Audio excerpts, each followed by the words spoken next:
రాజకీయాల్లో కమలం party gear మార్చింది. మొన్నటి వరకు సైలెంట్ గా ఉన్న తెలంగాణ బీజేపీలో ఇప్పుడు పరిణామాలు జెట్ స్పీడ్ తో మారుతున్నాయి.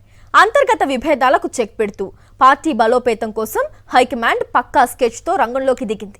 మొన్న కేంద్ర మంత్రి జేపీ నడ్డా, ఇవాళ రాష్ట్ర ఇన్ఛార్జ్ అభయ్ పాటిల్ నోట ఒకటే మాట, పార్టీ డోర్స్ ఓపెన్ అవుతున్నాయంటూ క్లారిటీ ఇచ్చేశారు. కాంగ్రెస్ బీఆర్ఎస్ నేతలు తమతో టచ్ లో ఉన్నారంటూ ఆయన పేల్చిన బాంబ్ ఇప్పుడు తెలంగాణ పాలిటిక్స్ లో ప్రకంపనలు సృష్టిస్తోంది. అసలు నెల రోజుల తరువాత ఏం జరగబోతోంది? కమలం పార్టీ వ్యూహాలు ఎలా ఉండబోతున్నాయి? తెలంగాణపై బీజేపీ అధిష్టానం ఫుల్ ఫోకస్ పెట్టింది. ఎలాగైనా రాష్ట్రంలో పట్టు సాధించాలనే పట్టుదలతో పావులు కదుపుతోంది. రాష్ట్ర ఇన్ఛార్జ్ అభయ్ పాటిల్ సరికొత్త వ్యూహంతో ముందుకు సాగుతున్నారు. ఇప్పటి వరకు పార్టీని వేధిస్తున్న అంతర్గత సమస్యలకు ఫుల్ స్టాప్ పెట్టే పనిలో పడ్డారు. టీబీజేపీలో మోస్ట్ పవర్ఫుల్ లీడర్లుగా ఉన్న కేంద్ర మంత్రి బండి సంజయ్, ఎంపీ ఈటల రాజేందర్ మధ్య ఉన్న గ్యాప్ ను క్లియర్ చేసేందుకు ఆపరేషన్ అయోధ్యను తెరపైకి తెచ్చారు. అయితే ఇక్కడే అసలు ట్విస్ట్. అధిష్టానం పెద్దల సమక్షంలో ఇద్దరు నేతలు పక్కపక్కనే కూర్చున్నారు. ఫోటోలకు ఫోజులిచ్చారు. మనుషులు కలిశారు సరే, మరి మనసులు కలుస్తాయా అనేదే ఇప్పుడు కమలం క్యాడర్ను వేధిస్తున్న $1 మిలియన్ ప్రశ్న. ఒకప్పుడు రాష్ట్ర అధ్యక్షుడిగా బండి సంజయ్ నడిపించిన aggressive politics versus Etela Rajender seniority వ్యూహాల మధ్య నడిచిన కోల్డ్ వార్ అంత ఈజీగా సమసిపోయినట్లేనా?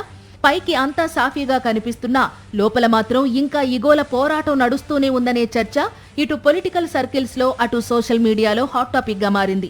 రానున్న నెల రోజుల్లో ఈ ఇద్దరు టాప్ లీడర్ల మధ్య ఉన్న ఈ సైలెంట్ గ్యాప్ ను పూర్తిగా క్లియర్ చేసి మిగతా లీడర్లందర్నీ ఒకే తాటిపైకి తెచ్చేందుకు అభయ్ పాటిల్ గ్రౌండ్ వర్క్ సిద్ధం చేశారు. అంతర్గత సమస్యలు పరిష్కారం కాగానే కేంద్ర హోంమంత్రి అమిత్ షా తెలంగాణలో పర్యటించబోతున్నారు. టీబీజేపీ నేతలకు రోడ్ మ్యాప్ ఇవ్వబోతున్నారట. ఇంటర్నల్ ఇష్యూస్ క్లియర్ అయిన వెంటనే BJP next target operation Akarsh.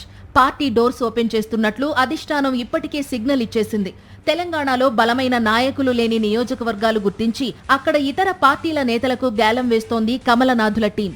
అధికార కాంగ్రెస్ తో పాటు బీఆర్ఎస్ పార్టీ కీలక నేతలు, మాజీ ఎమ్మెల్యేలు ఇప్పటికే బీజేపీతో టచ్ లోకి వచ్చినట్లు సమాచారం. కేంద్రంలో బీజేపీ అధికారంలో ఉండడం కూడా ఈ చేరికల ఊహాగానాలకు మరింత బలాన్ని చేకూరుస్తోంది. డోర్స్ ఓపెన్ చేశాం కదా, నెల రోజుల తరువాత చూడండి ఏం జరగబోతుందో అంటూ అభయ్ పాటిల్ చేసిన వ్యాఖ్యలు టాక్ ఆఫ్ ది స్టేట్ గా మారాయి. मेरा काम ब्रिज बन के काम करने का है, वो मैं कर रहा हूँ.